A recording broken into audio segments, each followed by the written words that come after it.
Oke, jumpa lagi di Motor Camusa, di edisi mobil yang ke-10 kayaknya.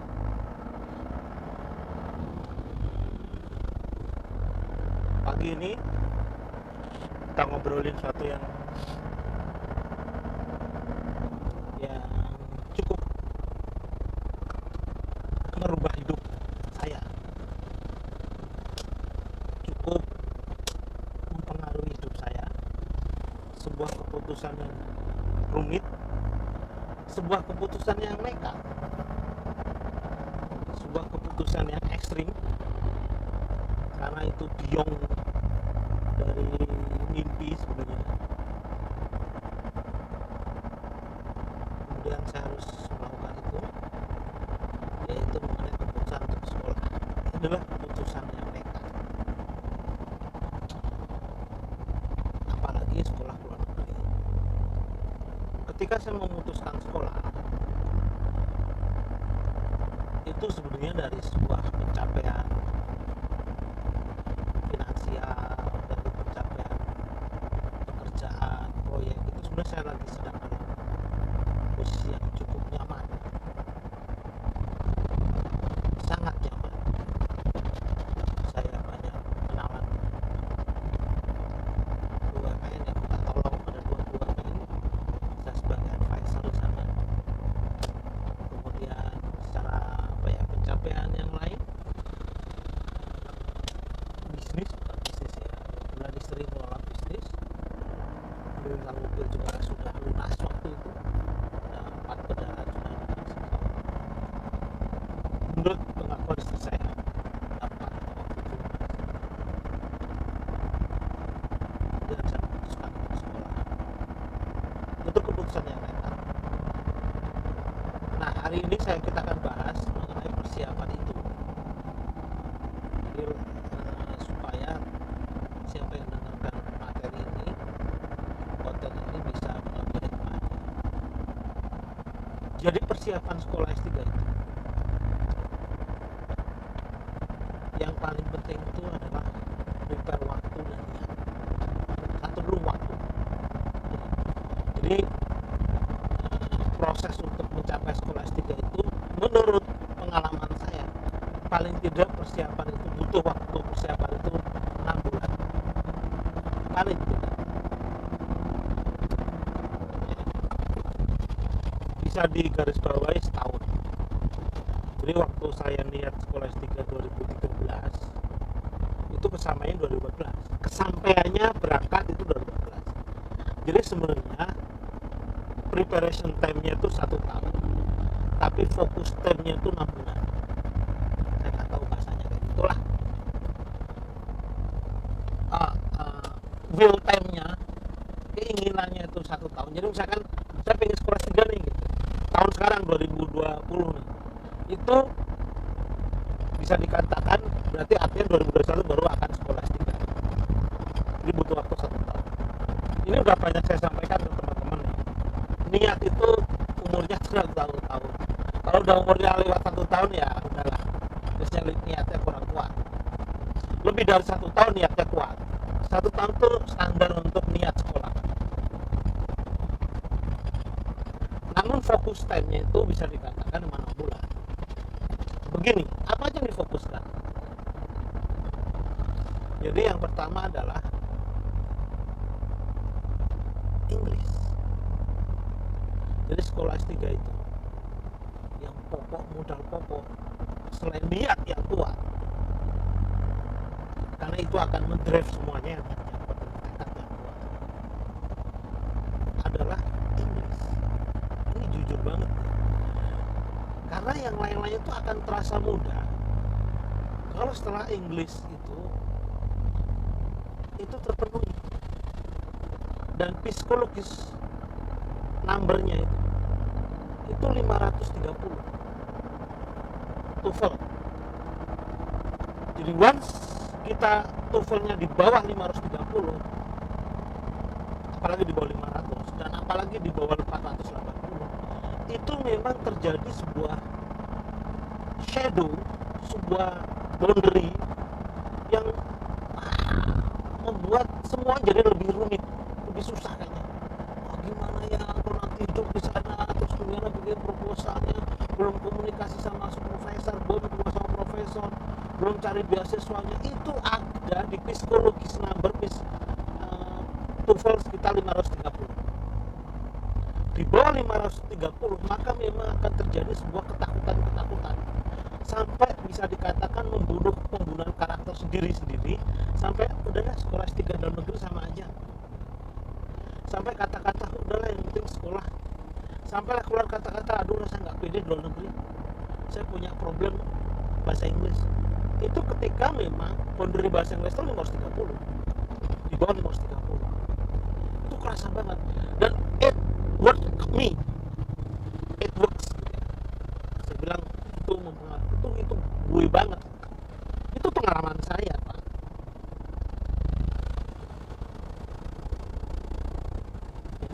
Itu pasti tuh dosu yang masih usulnya di bawah 530 itu pasti nggak confident kemana-mana itu untuk urusan bahasa Inggris saya. Ketemu sensei, ketemu orang Inggris itu speaknya juga nggak pede, ketemu orang bahasa Inggris, orang luar negeri juga menghindar, ketemu textbook bahasa Inggris juga keep away, menghindar, ketemu info berapa bahasa info apa bahasa Inggris juga akan mencoba untuk menghindar terus. Itu 530, di bawah 530 kurang lebih ya, tapi begitu. Dan nah, persyaratan satu Inggris ini harus diputus dulu, harus di break dulu, dan ini kerja keras. Saya yang awalnya hanya 485 lah kalau nggak salah, ketika lulus S2 kan minimal 480, itu harus diputus dulu. Kalau itu belum diputus ya aras-arasan kalau bahasa Jawa. Nah, gimana caranya? Saya tahu itu akan menjadi boundary yang besar, shadow yang besar. Gimana caranya? Nah, sebenarnya ada banyak teman saya, ada yang dengan cara yang cukup, saya bilang brilian ya. Itu tiap hari baca bahasa Inggris, koran waktu itu masih ada koran Jakarta Post, dia baca terus yang isi yang mudah, kemudian dia pecah tembus. Jadi kuncinya baca sesuatu, bacaan bahasa Inggris yang ringan. Jadi jangan punya habit baca textbook, waduh udah males duluan, males. Tapi kalau baca Jakarta Post, koran, itu tuh bahasanya tuh ngalir, asik, mudah, sehingga kita jadi terpacu pengen melanjutkan apa di situ. Teman saya ada yang gitu, ada juga yang beli buku biografi. Saya tuh beli biografi kalau nggak Andrea Pirlo atau siapa gitu, lupa saya, tapi nggak jadi kebeli kalau nggak salah. Itu enak tuh biografi tokoh gitu ya, yang dari bahasa Inggris itu dibaca enak, sehingga mau tidak mau kemudian kita jadi asik baca. Jadi cari bacaan yang ringan. Nah, karena saya suka biografi, saya satu buku Andrea Pirlo saya follow, tapi nggak selesai. Yang saya kedua, saya karena suka quotes, saya beli buku kumpulan quotes bahasa Inggris. Asik tuh. Oh gini dong. Jadi saya punya habit, pastikan habit every day, tiap hari itu baca bahasa Inggris.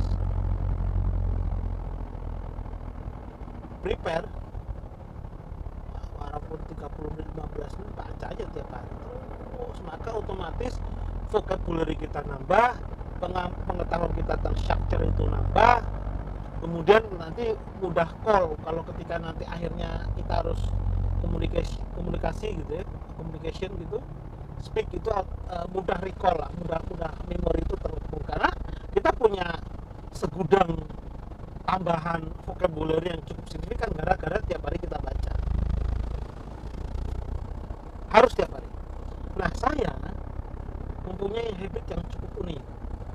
Dulu saya seorang muslim dan saya mempunyai kebiasaan kalau tiap pagi itu baca Al-Quran gitu ya.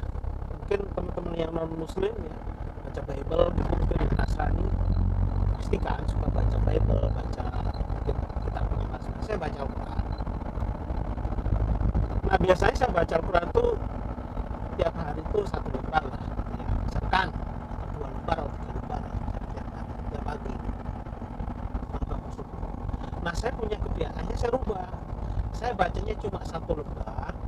Saya baca Arabnya, saya baca translate bahasa Indonesianya, dan saya baca translate bahasa Inggris. Saya beli buku bahasa Inggris, Al-Quran yang ada translate 3 bahasa. Translate 2 bahasa, Arab, Indonesia, dan Inggris. Dan itu tiap hari saya baca.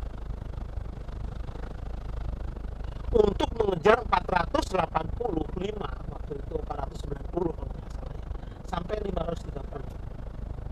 Tiap hari saya baca, tiap hari tanpa terkecuali, sampai saya ketagihan itu baca.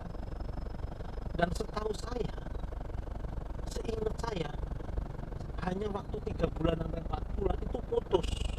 Karena seingat saya baca baru sampai Al-Kahfi, kalau nggak salah surat ke-15, itu saya udah tes lagi bahasa Inggris, sudah putus.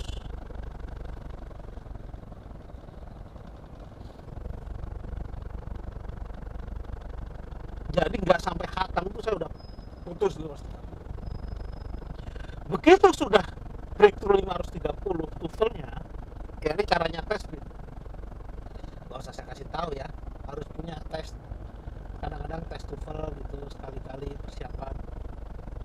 Yang murah-murah aja.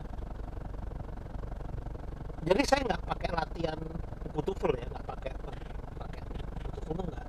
Saya punya kebiasaan baca aja terus tiap hari gitu, bahasa Arab, bahasa Inggris, bahasa Indonesianya, terjemahnya terus, putus terus. Begitu 530 semuanya mudah untuk urusan sekolah itu. Mudah cari proposal, mudah bikin proposal, mudah mencari informasi beasiswa, mudah mencari informasi di kampus, jurusannya apa aja profesor, mudah komunikasi sama profesor, mudah bikin proposal, mudah bikin CV, sehingga semuanya mudah.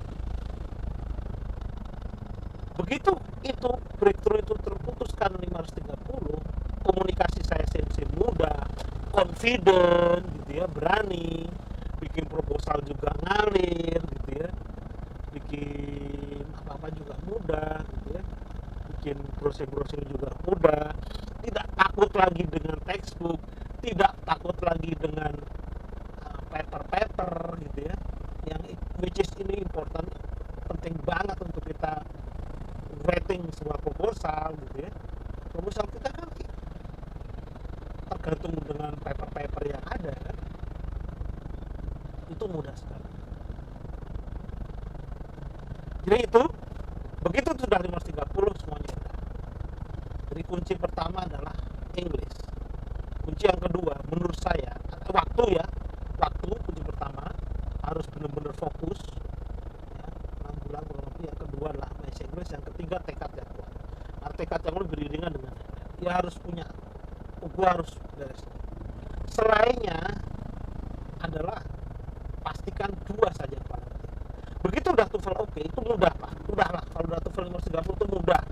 Kita bisa mudah ngisi formulir ini bikin proposal itu mudah. Yang paling penting adalah dokumen, the two most important ones adalah proposal dan CV. Ini pernah saya bahas. Proposal disertasi, proposal sekolah ini harus benar-benar cukup deep menggambarkan kualitas kita. Caranya gimana? Kita harus bikin proposal itu sesuai dengan karakter atau backgroundnya dari sensei itu, dari profesor kita. Kita udah browsing, kita mau masuk kampus A, ada profesor yang misalkan di profesor groundwaternya siapa, kalau saya groundwater, profesornya siapa, water, dia sukanya apa tuh, paper terakhirnya apa tuh. Kita harus bikin paper yang sesuai dengan karakter dia, sesuai dengan background dia. Dia nggak akan ngambil kita kalau memang tidak sesuai dengan grand design dia. Misalkan profesor kita suka modeling A pakai ini, ya udah kita bikin proposal mirip-mirip itu dan kombinasi yang lain, beda lokasi. dia ada di mana di Jepang, lo bikin di Bandung atau di mana, itu di Bandung. Yang kedua, proposalnya harus ngikut apa yang sedang, yang kedua background Shinsei, yang kedua apa yang laboratorium dia sedang kerjakan. Jadi kalau kita masuk browsing ke kampus, kemudian masuk lagi ke lab, masuk lagi ke profesor, masuk lagi ke lab, browsing lah di sana, dia lagi current risetnya apa, current activitiesnya apa, masuk proposalnya temanya itu. Jadi saya pernah masuk ke Tohoku ya, kampus A, Tohoku, itu menolak saya bukan karena saya nggak bagus gitu kan, saya masih pernah komunikasi ke sana, itu karena dia menyarankan amat, kalau lo tema lo kayak gini, lo mending ke Kumamoto deh, itu ada Jun Shimada profesornya. Oh bener, jadi saya salah duluan, jadi karena pengalaman saya salah ya, harusnya saya kenalin dulu yang di Tohoku lebih ke arah kontaminan untuk beda lah pokoknya, dia lebih ke arah mining gitu. Karena saya environmental, saya lebih ke environmental, lebih ke public works lah. Dia nyaranin di situ. Begitu saya bawa itu ke Jun Shimada, pecah. Ternyata dia lagi suka itu. Jadi saya, ini pengalaman kesalahan saya. Jadi kalau kita masuk proposal A, yang di luar itu kadang-kadang dia menolak, tapi untung yang baik ya, kalau yang baik itu ya diarahkan, kalau yang nggak baik mungkin ya diabaikan atau sorry, mungkin ada jauh, tapi profesor baik-baik lah, mungkin dia. Nah yang kedua itu CV. Jadi proposal begitu ya, proposal cari background risetnya profesor apa, yang kedua karena aktivitasnya yang ada di laboratorium, itu proposal temanya ke situ. Maka yang paling penting dalam cari sekolah itu profesornya atau kampusnya, profesornya atau aktivitasnya, bukan lagi kampusnya. Kampus bisa aja reject kita kalau kadang memang lagi tidak ke sana. Itu menurut saya lebih penting itu kita mau riset apa, sukanya kita apa, kemampuan kita apa. Bikin proposal sebenarnya kemampuan kita, kemampuannya apa ya baru kita kerjakan. Oh ini oke, siapa yang lagi nulis ini, oh proposalnya di mana.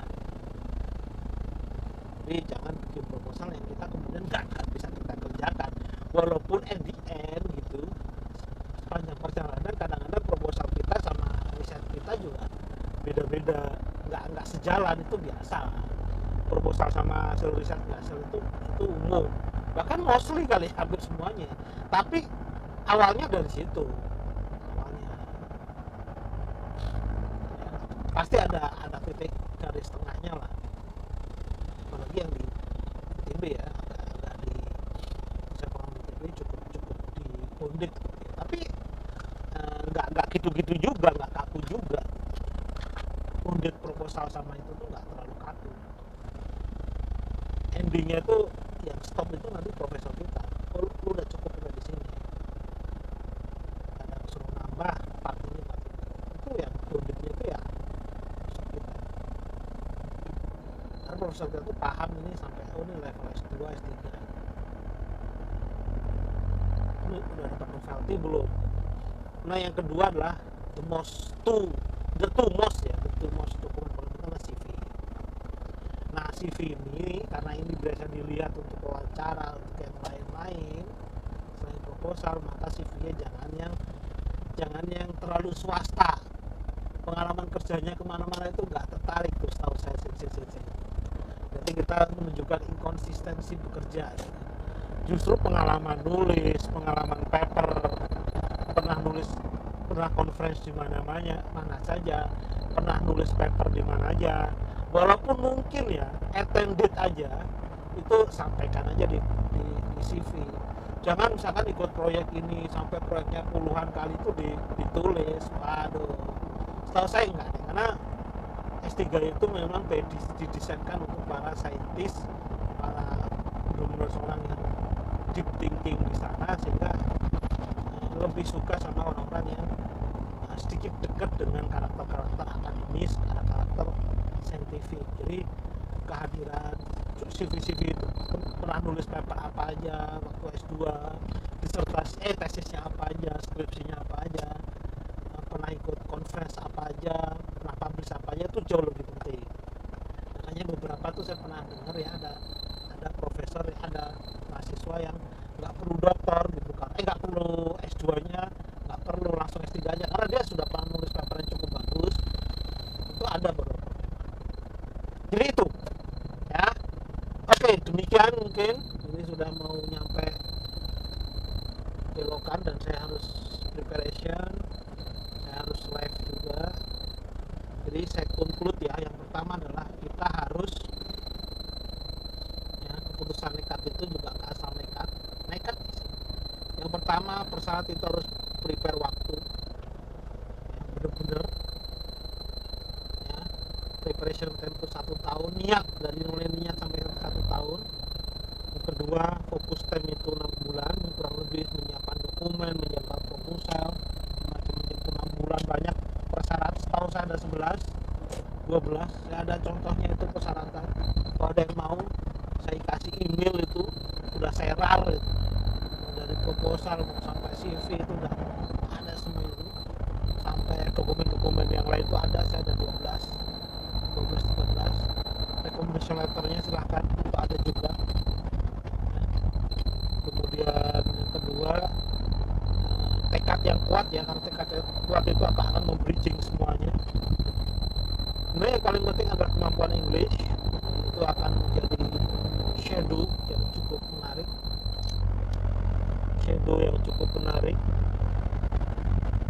boundary yang cukup merubah banyak hal.